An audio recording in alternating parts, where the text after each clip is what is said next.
하나님 말씀은 누가복음 3장 1절에서 14절 말씀입니다.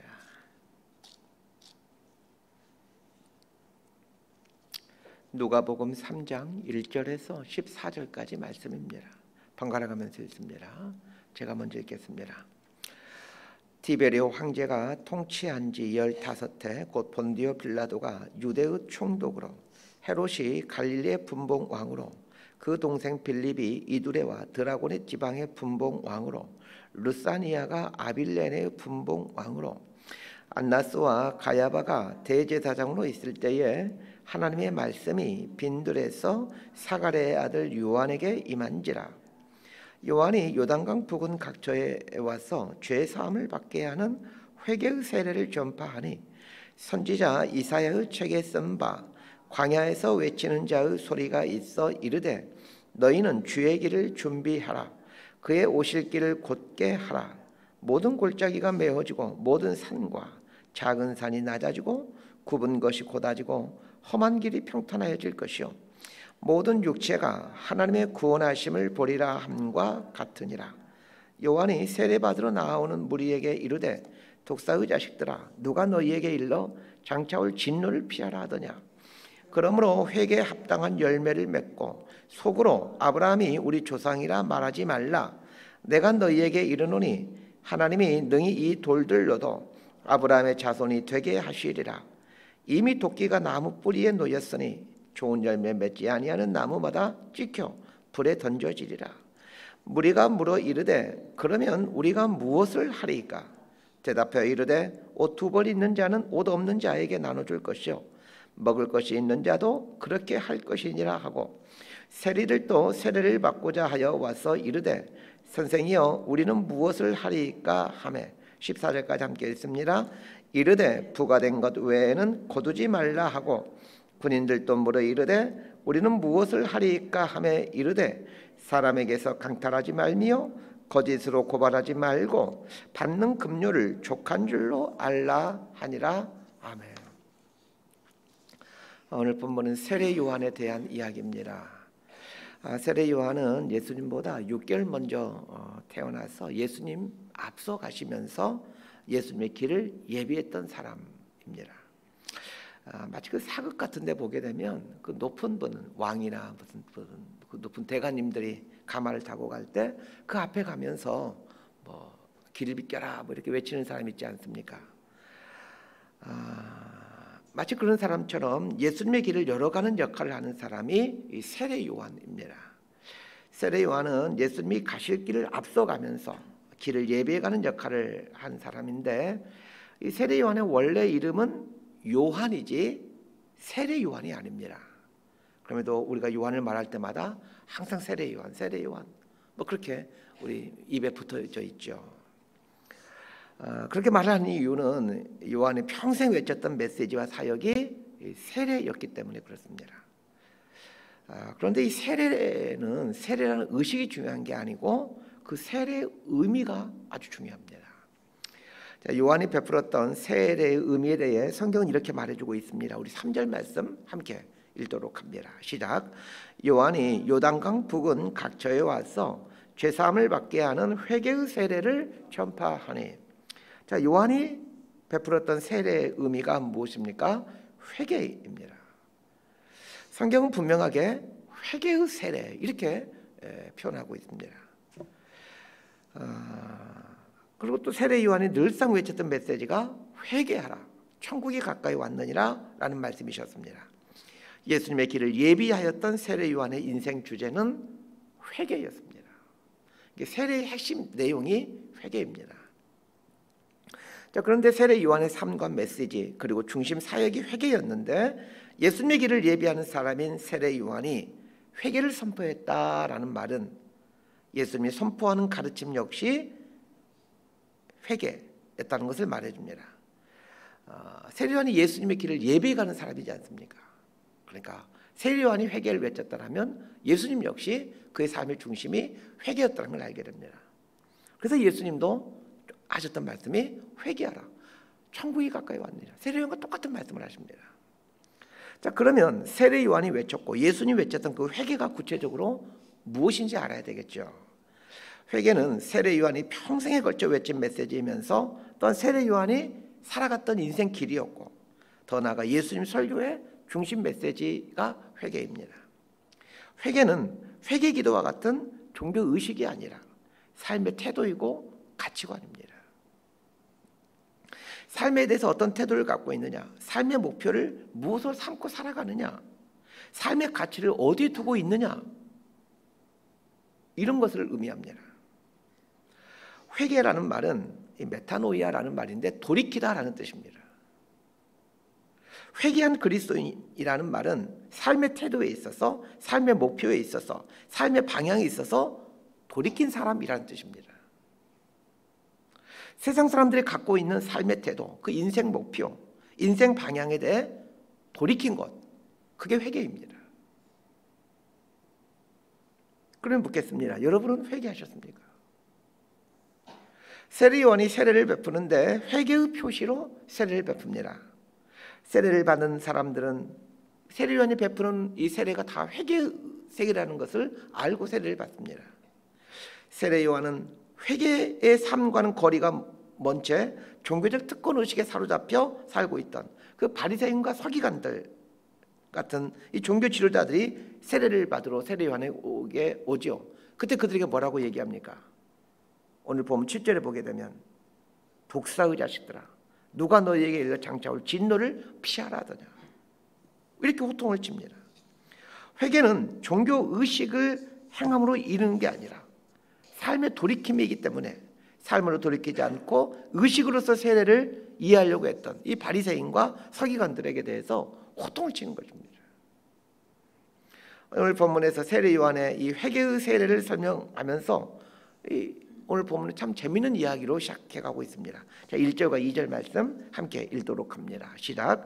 디베레오 황제가 통치한 지 15해 곧 본디오 빌라도가 유대의 총독으로, 헤롯이 갈릴리의 분봉왕으로, 그 동생 빌립이 이두레와 드라곤의 지방의 분봉왕으로, 루사니아가 아빌레네의 분봉왕으로, 안나스와 가야바가 대제사장으로 있을 때에 하나님의 말씀이 빈들에서 사가랴의 아들 요한에게 임한지라. 세례 요한이 회개의 세례를 베품으로 예수님의 길을 예비하였다, 이 이야기를 말하면서 전혀 관련이 없을 것만 같은 이야기로 시작하고 있습니다. 세례 요한과 아무런 상관이 없는 디베레 황제, 본디오 빌라도 총독, 분봉왕인 헤롯, 빌립, 루사니아, 그리고 대제사장인 안나스와 가야바의 이름, 7사람의 이름을 언급하고 있습니다. 자, 여기에 나오는 디베레 황제, 본디오 빌라도 총독, 분봉왕인 헤롯, 빌립, 루사니아, 그리고 대제사장인 안나스와 가야바, 7사람의 공통점을 찾아보시길 바랍니다. 최고의 권력자들이라는 공통점이 있습니다. 앞에 나오는 5사람은 정치 권력자들이고 뒤에 나오는 안나스와 가야바는 종교 권력자들입니다. 높아지는 것을 인생 목표로 삼고 살아가는 사람들의 모델이고 샘플입니다. 정치계에 있는 사람들의 목표는 디베레 황제, 본디오 빌라도, 헤롯, 빌립, 루사니아와 같은 위치에 오르는 것입니다. 종교계에 있는 사람들의 인생 목표는 안나스, 가야바가 있는 위치에 오르는 것입니다. 누가복음 3장 1절과 2절에 나오는 7사람은 이 땅에 살고 있는 사람들이 추구하고 있는 인생 가치관, 인생 목표를 가장 집약적으로 보여주고 있는 사람들입니다. 자신의 분야에서 높아지려고 하는 사람들의 모델이 이 7사람입니다. 7사람의 이름을 열거한 후에 성경은 세례 요한의 회개의 세례에 대해서 언급하고 있습니다. 무슨 뜻입니까? 1절과 2절에 나오는 7사람의 인생 가치관, 이들의 인생 목표, 이들의 인생 태도에서 돌이키는 것, 그것이 회개입니다. 주의기를 예배했던 세례 요한의 이야기를 다루면서 이사야 선지자의 말을 인용하고 있습니다. 4절에서 6절까지 말씀 함께 봅니다. 시작. 선지자 이사야의 책에 쓴 바 광야에서 외치는 자의 소리가 있어 이르되 너희는 주의 길을 준비하라. 그의 오실 길을 곧게 하라. 모든 골짜기가 메어지고 모든 산과 작은 산이 낮아지고 굽은 것이 곧아지고 험한 길이 평탄해질 것이요 모든 육체가 하나님의 구원하심을 보리라 함과 같으니라. 누가복음 3장 4절에서 6절은 이사야서 40장 3절에서 5절 말씀을 인용한 말씀입니다. 사복음서 모든 기자들은 세례 요한을 얘기하면서 이사야 선지자가 예언했던 이사야 40장 3절에서 5절 말씀을 공통으로 인용하고 있습니다. 이사야 선지자는 메시아가 오게 되면 골짜기가 메워지고 산과 작은 산이 낮아지고 굽은 것이 곧아지고 험한 길이 평탄해지게 될 것이다 라는 말씀을 하나님을 듣고 그 말씀을 이스라엘 백성들에게 선포했습니다. 자, 여기서 생각해 봐야 될 것이 있습니다. 골짜기가 메워지고 산과 작은 산이 낮아지고 굽은 것이 곧아진다 라는 말은 문자 그대로 예수님께서 이 땅에 오시면, 메시아신 예수님이 오시면 그 골짜기들이 흙으로 다 메워지고 산은 깎아져서 평지가 된다 이런 말일까요? 그런 말이 아닙니다. 여러분, 예수님 오셨다고 산이 낮아지고 골짜기들이 다 메워지고 그런 일 하나도 일어나지 않았습니다. 여기에 나오는 골짜기, 산, 작은 산, 굽은 것, 험한 길, 이 모든 것들은 사람을 가리킵니다. 조금 더 구체적으로 말하면 사람의 신분이나 위치, 상태 이런 것들을 말합니다. 예수님께서 오시면 골짜기같이 패인 인생들은 메워져 가게 되고 산과 같이 높아졌다고 하는 인생들은 낮아지게 되고 굽은 인생들은 펴지게 된다 이런 뜻입니다. 얼핏 보면 이 말씀은 참 좋은 말씀으로 보여집니다. 그러나 어떤 사람들에게는 좋은 말씀이 아닙니다. 골짜기같이 패인 인생들은 메워지기 때문에 좋은 것이 되겠지만 이미 산이 되어 우뚝 솟아오른 삶을 살고 있는 사람들에게는 꼭 좋은 말이 아니죠. 좋은 신분, 높은 지위, 많은 소유를 갖고 살아가는 사람들에게는 좋은 말이 아닙니다.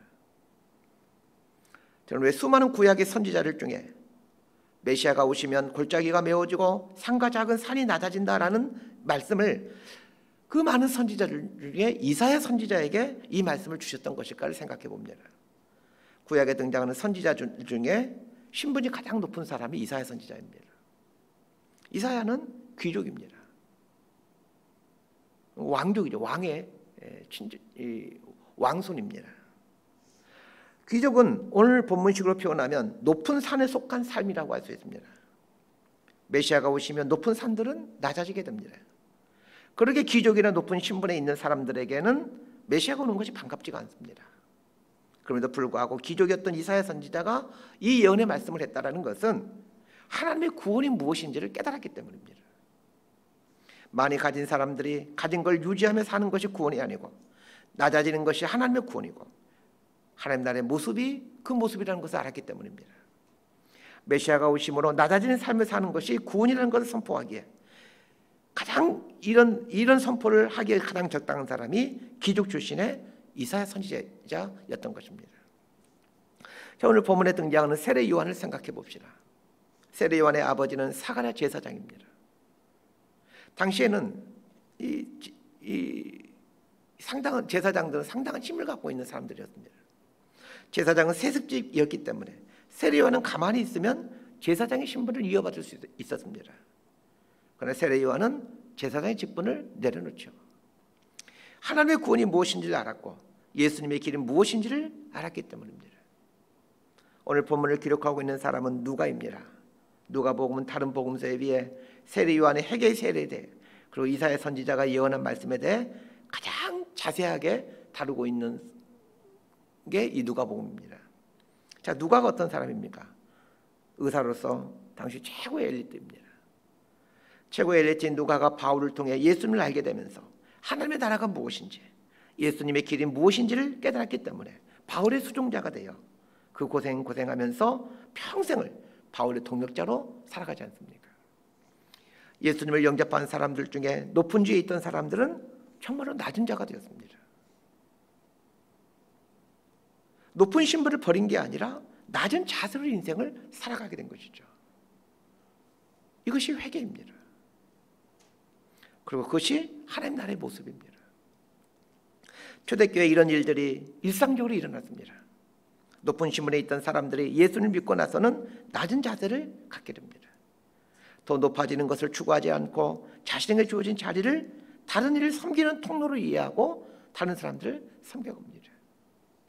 세상의 길과 정반대의 길로 가는 사람들이 생겨나게 된 걸 보면서 세상이 발칵 뒤집어지게 되었고 그래서 초대교회가 급성장하게 되고 그 거대한 로마 제국이 이 복음 앞에 무릎을 꿇게 되는 겁니다.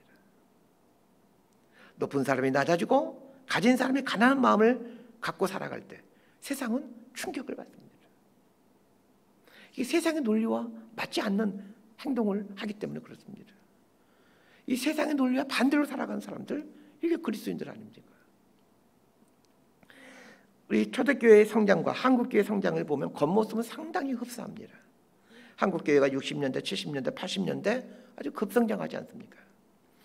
지하실에 교회를 개척해도 사람들이 몰려들었습니다. 이런 모습을 보면 초대교회 때의 교회 성장과 그 겉모습이 아주 흡사합니다. 그러나 아주 근본적인 차이가 있습니다.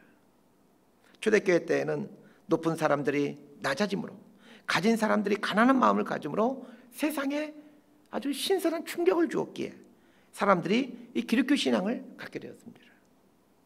그러나 60년대, 70년대, 80년대 한국교회는 교회 나가면 부자 되고 잘 된다는 믿음을 갖고 사람들이 교회로 몰려들었습니다. 이러한 잘못된 동기는 부작용을 낳을 수밖에 없습니다. 많은 사람들이 몰려와서 한국교회는 숫자도 많아지고 그 규모가 커졌지만 그러나 세상에 전혀 거룩한 충격을 주지 못하고 있습니다. 여전히 높아짐을 외치고 있고 여전히 부해지는 것을 선포하고 있습니다. 교회 규모가 조금만 커지면 그걸 기득권을 여기고 자식에게 세습하려고 합니다. 더 높아지려 하고 더 많아지려고 하는 세상의 길과 똑같은 길을 가고 있습니다. 이것은 세례의 길도 아니고 그리스도의 길도 아니고 하나님 나라도 아닙니다. 골짜기가 메워지기 위해서는 높은 산이 낮아져야만 합니다. 높은 산이 낮아지지 않는데 어떻게 골짜기가 메워질 수 있겠습니까? 세례 요한은 제사장의 아들로 태어났지만 예수님의 길이 낮아지는 길이요 섬기는 길임을 알고 높아지고자 하는 세상의 길에 대해 돌이켜야 한다라는 메시지를 선포하고 회개의 세례를 시행합니다. 평생을 걸쳐 그는 회개의 삶을 살아갑니다. 그래서 하나님께서 세례 요한의 삶을 어떻게 영광스럽게 만들어 가십니까? 예수님께서 세례 요한을 보면서 이렇게 말합니다. 여자가 낳은 자 중에 가장 큰 자이다. 이거는 세례 요한에게만 해당되는 것이 아닙니다. 성경에 나오는 모든 믿음의 사람들을 보시기 바랍니다. 모두가 한결같이 예수님의 길은 낮아지는 길, 섬김의 삶을 산 분들 아닙니까? 바울은 빌립보서 2장 5절 이하에서 예수님의 삶에 대해 이렇게 노래하고 있습니다.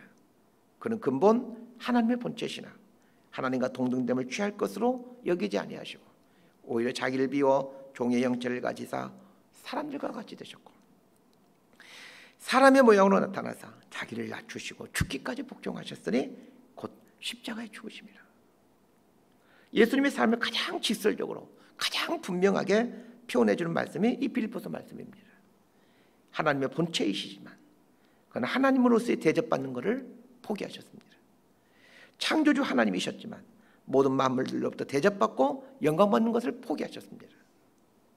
그리고는 오히려 비천 사람으로 오셔서 죽기까지 복종하심으로 종으로서의 삶을 살아가십니다. 이런 예수님의 삶에 대해 하나님께서 어떻게 하십니까? 빌립보서 2장 9절을 보면 이렇게 말하고 있습니다. 이러므로 하나님이 그를 지극히 높여 모든 이름 위에 뛰어난 이름을 주셨다. 하나님 나라의 모습이 이런 것입니다. 비우고 낮추면 하나님께서 높여주시는 것. 이것이 하나님 나라의 원리이고 법칙입니다. 그리스도인이란 하나님의 나라의 원리와 법칙을 삶으로 실천하고 체득해가는 사람입니다. 이 땅을 사는 동안 이 하나님 나라의 체질로 바꿔가는 훈련을 해가는 사람들이 우리 그리스도인들입니다. 더 높아지고자 더 소유하고자 하는 이 세상의 방식을 갖고 살다가는 결단코 하나님 나라의 기쁨이나 감격을 경험할 수가 없습니다. 말씀 정리합니다. 회개는 잘못됐습니다 이렇게 인정하고 고백하는 것이 아닙니다. 회개는 삶의 가치관을 바꾸고 삶의 방향을 바꾸는 것입니다. 그러기에 회개에는 반드시 회개에 합당한 열매가 맺혀지게 됩니다. 오늘 본문은 분명하게 말하고 있습니다. 진짜 회개는 반드시 합당한 열매가 맺혀진다고. 예수를 믿는다는 것은 회개의 삶을 삶으로 회개에 합당한 열매를 맺어가는 삶을 산다는 말입니다. 예수님을 믿으면 반드시 회개에 합당한 열매가 맺혀집니다. 바르게 안 믿기에 회개에 합당한 열매가 없는 것이지, 바르게 예수 믿으면 회개에 합당한 열매가 맺혀집니다. 또 한 가지 기억했으면 합니다. 회개는 낮아짐으로 나타납니다. 예수님이 이 낮고 낮은 곳으로 오셨듯이 제사장의 아들 세례 요한이 제사장직을 세습하지 않고 광야의 소리가 되었듯이 회개는 낮아짐으로 나타납니다. 우리의 삶이 이런 낮아짐의 삶이 되어갈 수 있게 되기를 진심으로 소망하고 축복합니다. 기도하겠습니다. 주님, 우리 주님도 이 땅에 오셔서 회개하라 라고 선포하셨고, 주님 앞에 가면서 주님의 길을 예비하던 세례 요한도 회개하라, 천국이 가까이 왔느니라 라고 선포했습니다. 이 말씀처럼 우리의 삶의 방향을 바꿔가고 우리의 가치관을 바꿔갈 수 있기를 원합니다. 그래야 회개에 합당한 열매들이 우리 삶 속에 맺혀져 가고 천국을 소유해가는 하나님의 백성으로 우리에게 주어진 삶을 살아가게 하여 주옵소서. 예수님의 이름으로 기도드리옵나이다. 아멘.